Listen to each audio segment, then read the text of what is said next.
नमस्कार, आप देख रहे हैं UP India live TV news. देश प्रदेश के ताजा तरीन समाचारों के लिए देखते रहें निष्पक्ष, निडर, बेबाक आवाज के साथ UP India live TV news. अब समाचार विस्तार से। लेखकों और पत्रकारों के साझा मंच राइटर एंड जर्नलिस्ट एसोसिएशन वाजिया इंडिया की बिहार प्रदेश की महिला इकाई की प्रथम बैठक बिहार हिंदी साहित्य सम्मेलन में 8 सितंबर को संपन्न हुई। प्रोफेसर भूपेंद्र कलसी की अध्यक्षता में 25 सदस्यीय इस बैठक में तीनों उपाध्यक्ष विभा रानी श्रीवास्तव, पूनम आनंद, माधुरी भट्ट, महासचिव शालिनी पांडे, अर्चना त्रिपाठी, लता पराशर, प्रवक्ता सागरिका राय, पल्लवी विश्वास, पुष्पा जमुआर ने भागीदारी की। इस अवसर पर प्रदेश की महिला इकाई की अध्यक्षा प्रोफेसर भूपेंद्र कलसी ने इस इकाई के संगठन के उद्देश्य पर प्रकाश डाला। साथ ही सदस्यों द्वारा राज्य के साहित्यकारों और पत्रकारों की समस्याओं की पहचान कर समस्याओं के निदान के लिए सही समाधान ढूंढने के लिए विमर्श किया गया। इसके साथ ही संगठन के द्वारा विभिन्न विषयों पर चर्चा की गई। समाज में हो रही असंवेदनशील समस्याओं पर गहराई से विमर्श हुआ कि किस तरह से इन समस्याओं को दूर किया जा सकता है। अनेक पहलुओं पर विचार विमर्श किया गया कि किस तरह से आए दिन युवाओं में बढ़ती जा रही अवसाद की स्थिति को रोका जाए। आए दिन युवा वर्ग आत्महत्या की ओर क्यों अग्रसर हो रहे हैं, इसकी जड़ों को हम किस तरह से, इसकी तह तक जाकर उन समस्याओं पर किस प्रकार से हम मिलकर काम कर सकते हैं। इसके लिए संगठन की सभी महिलाओं को एकजुट होकर काम करना होगा। समय समय पर युवाओं के बीच जाकर उन्हें सही तालीम देकर अवसाद की स्थिति से बाहर निकालना होगा। इसके साथ ही अभिभावकों को जागरूक करना होगा कि वो बच्चों को कभी भी आवश्यकता से अधिक दबाव में ना रखें और ना ही कभी भी किसी बच्चे से अपने बच्चे की तुलना करें, भले ही बच्चे अपने घर के ही क्यों न हों। हर बच्चे की अपनी अपनी योग्यता होती है, क्षमता होती है। उसे अपनी क्षमता के अनुसार कार्य करने दें। उसके ऊपर कभी भी दूसरों से तुलना कर अत्यधिक महत्वाकांक्षी बनने की कोशिश ना करें। यदि हम बच्चों को बचपन से ही स्वयं से ही तुलना करना सिखाएंगे तो बच्चे कभी भी अवसाद का शिकार नहीं होंगे, बल्कि वे अपने हिसाब से अपने से ही बेहतर कार्य करने की कोशिश करेंगे।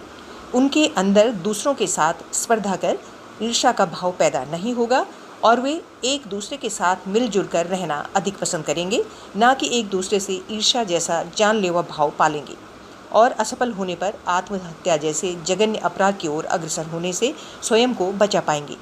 हमारी बेसिक शिक्षा इस तरह की होनी चाहिए कि बच्चे स्वावलंबी बन सकें, उन्हें नौकरी के लिए दर दर न भटकना पड़े। इस विषय पर भी गंभीरता से चर्चा की गई।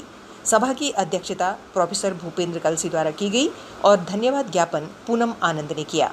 कुल मिलाकर बैठक सार्थक रही और आने वाले समय के लिए सभी महिलाएं अपने अपने दायित्वों को निभाने के लिए तत्पर दिखाई दी।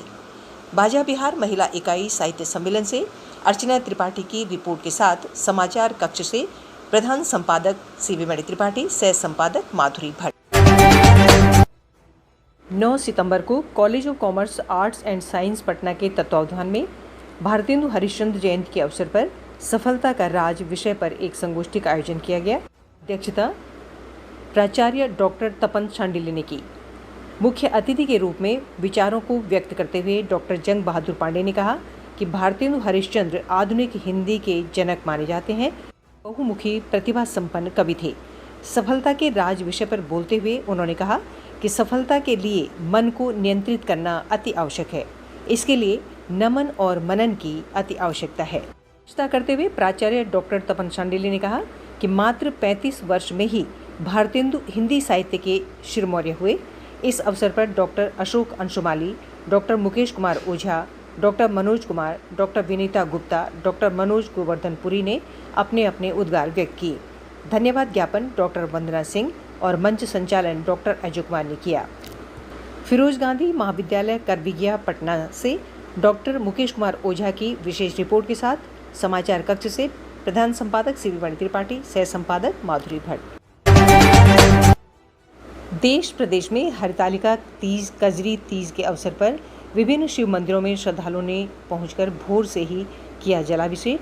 भगवान भोलेनाथ के मंदिरों में कजरी तीज के मौके पर जलाभिषेक करने वाले श्रद्धालुओं की भारी भीड़ लखनऊ के मनकामेश्वर मंदिर, पृथ्वीनाथ मंदिर, खड़गपुर बाजार, गोंडा भरिया जंगल, महादेव उतरौला रोड बलरामपुर, झारखंडी महादेव मंदिर बलरामपुर, रेणुका नाथ मंदिर हरिहरगंज बलरामपुर सहित तमाम शिव मंदिरों में श्रद्धालुओं ने पहुंचकर जलाभिषेक किया। भगवान भोलेनाथ के शिवलिंग की पूजा की और अक्षत, पुष्प, फल, फूल अर्पित किए। हमारे लखनऊ संवाददाता के अनुसार प्रदेश की राजधानी लखनऊ के प्रसिद्ध मानकेश्वर मंदिर में श्रद्धालुओं ने कजरी तीज के अवसर पर पहुंचकर जलाभिषेक किया और भगवान भोलेनाथ से सुखमय जीवन और समृद्धि के लिए प्रार्थना की। वहीं गोंडा जिले के संवाददाता के अनुसार खड़गपुर बाजार गोंडा के पृथ्वीनाथ मंदिर में श्रद्धालुओं ने पहुंचकर कोविड-19 का अनुपालन करते हुए श्रद्धापूर्वक जलाभिषेक किया। थाना खड़गपुर की पुलिस द्वारा इस मौके पर जन सुरक्षा, शांति व्यवस्था के विशेष इंतजाम किए गए थे।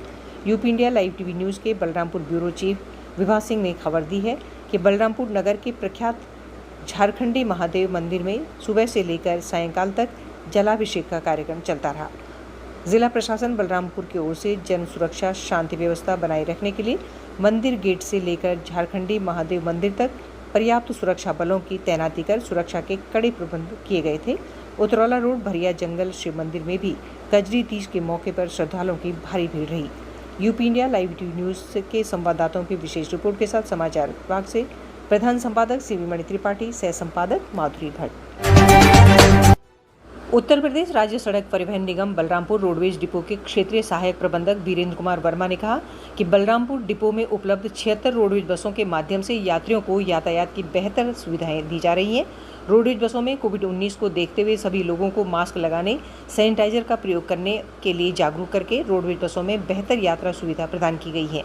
उन्होंने बताया कि रोडवेज डिपो बलरामपुर केसरी चालक परिचालक उनके आदेशों का कड़ाई से अनुपालन करते हुए निकटवर्ती और सुदूरवर्ती क्षेत्रों में बसों का नियमित संचालन कर यात्रियों को गंतव्य स्थान तक पहुंचाते हुए अपने नैतिक दायित्वों का निर्वहन पूरी ईमानदारी के साथ कर रहे हैं। एक प्रश्न के जवाब में सहायक क्षेत्रीय प्रबंधक वर्मा ने बताया, ही टिकट की चोरी और अनियमितता प्रकाश में आती है तो संबंधित के विरुद्ध कड़ी कार्रवाई शीर्ष प्राथमिकता के साथ की जाती है। इसी क्रम में रोडवेज डिपो की प्रभारी श्रीमती तरन्नुम ने बताया कि रोडवेज बस स्टेशन बलरामपुर में यात्री प्रतीक्षालय में यात्रियों के मनोरंजन के लिए टेलीविज़न लगवाने के लिए सहायक क्षेत्रीय प्रबंधक के द्वारा आवश्यक कार्रवाई की जाएगी। रोडवेज स्टेशन परिसर में सफाई और सुरक्षा के कार्यों पर विशेष ध्यान दिया जा रहा है। सभी बसों को नियमित रूप से निकटवर्ती व सुदूरवर्ती क्षेत्रों में समय से भेजने की कार्यवाही भी सहायक क्षेत्रीय प्रबंधक के आदेश का अनुपालन सुनिश्चित करते हुए प्रमुखता से की जाती है। सहायक क्षेत्रीय प्रबंधक श्री वर्मा ने बताया कि यदि कहीं किसी भी प्रकार की अनियमितता की शिकायत प्राप्त होगी तो संबंधित के विरुद्ध तत्काल कड़ी कार्रवाई की जाएगी।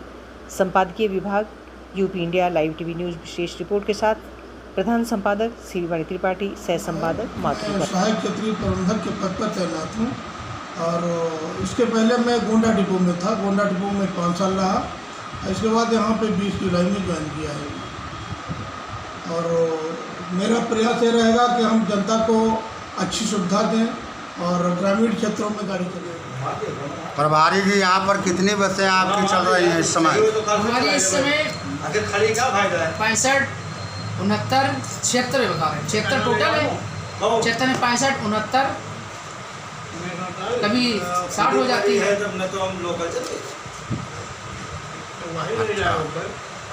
तो दूरवर्ती क्षेत्रों के लिए कितनी बसें आप यहाँ से चलाती हैं? शेड्यूल पे सारी बसें चल रही हैं। लोकल पे भी चल रही है। प्रकाश शुक्ला, शाखा अध्यक्ष रोडवेज कर्मचारी संयुक्त परिषद बलरामपुर से। कब आप अध्यक्ष बनाए गए?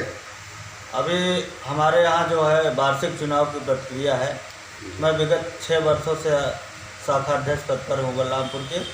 अभी हमारे यहाँ अगस्त में नवनिर्वाचित कार्यक्रम चला है जिसमें पुनः हमको कर्मचारियों को समर्थन प्राप्त हुआ और उसमें हमें एक बार पुनः निर्वाचित किए गए। इसका मानवीय भावनाओं को काव्यमय शब्दों में साहित्य प्रेमियों के सामने रखने वाली डॉक्टर करुणा पांडे की काव्यकृति जिंदगी मूक सबकी कहानी रही का लोकार्पण सितंबर को रचनाकारों की मौजूदगी में संपन्न हुआ।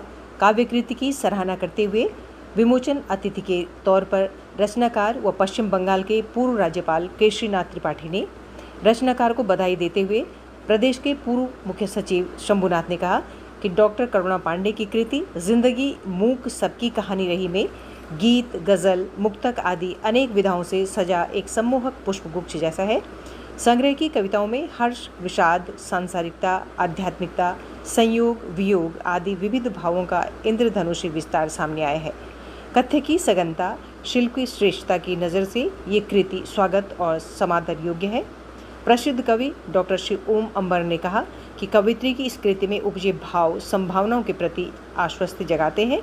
वे उन संवेदनशील रचनाकारों में से हैं जो वेदना का तिरस्कार नहीं करते वरन स्वागत को तत्पर रहते हैं। दर्द तुम मेरे घर आना मैं तुम्हें उपहार दूंगी, अश्रुकण से हैं पिरोए मोतियों के हार दूंगी। कवि सम्मेलनों के सिद्धहस्त संचालक अंबर ने कहा कि करुणा जी के मुक्तक जीवन के अनुभव से निकले हैं।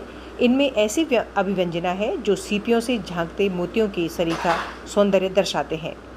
किसी की बांसुरी में स्वर किसी का दर्द होता है, जो किस्सा खुद पे गुजरे वो बड़ा बेदर्द होता है। नहीं आता कोई आकाश से जख्म देने को, जो खंजर मारता वो तेरा हमदर्द होता है। केंद्र सरकार की हिंदी सलाहकार समिति में सदस्य रह चुकी डॉक्टर फरीदा सुल्ताना का मानना था कि करुणा जी की कृति का एक एक शब्द दर्द, आध्यात्मिकता, देश प्रेम, मानवीय संबंधों और मानव जीवन के तत्वों को सामने लाने के संग ही यथार्थ का बोध कराता है। उन्होंने मानवीय आचार विचार व्यवहार में समय के हिसाब से होने वाले बदलाव को बड़े ही सलोने यथापरक अंदाज में व्यक्त किया है। पहले पानी और पत्थर में कुछ अंतर सा लगता था, भावहीन चेहरे तो अब सब पत्थर से लगते हैं। लेखिका ने अपने उद्गार रखने के साथ साथ सभी का आभार जताया। तो पुस्तक पर चर्चा करते हुए डॉक्टर शैलेंद्र शर्मा ने कृति के विविध पक्षों का आकलन किया। कार्यक्रम में विशिष्ट अतिथि डॉक्टर विद्या बिंदु सिंह के संग ओस्लो नॉर्वे की पत्रिका स्पाइल दर्पण के संपादक सुरेश शुक्ल, शरद आलोक और कुछ अन्य वक्ताओं ने भी विचार व्यक्त किए। करुणा पांडे की विशेष रिपोर्ट के साथ समाचार विभाग से प्रधान संपादक सीवी मणि त्रिपाठी, सह संपादक माधुरी भट्ट। देश प्रदेश के ताज़ा तरीन समाचारों के लिए देखते रहिए UP India live TV news.